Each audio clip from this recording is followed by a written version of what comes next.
Election commission ने कौमी assembly के मजीद कई हलकों के हतमी नताइज रोक दिए। चीफ इलेक्शन कमिश्नर की सरबराही में 4 रुकनी बेंच ने कौमी असम्बली के हल्का NA-15 मानसेरा के नताइज में मुबैना तब्दीली की समाअत की।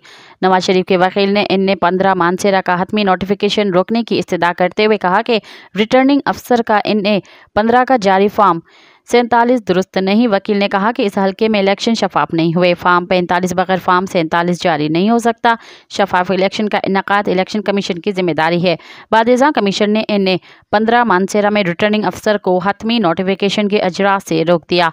इसके अलावा ACP ने इस्लामाबाद के तीनों हल्कों NA-40, NA-47 और NA-48 के भी हतमी नताइज रोक दिए। इन हल्कों पर नताइज आज़ाद उम्मीदवारों ने चैलेंज किए थे। मज़ीद ख़बरन ऐं तफ़सीलात लाइ विज़िट कयो असांजी वेबसाइट www.awamiNewsHD.com ऐं ॾिसंदा रहो अवामी न्यूज़ HD।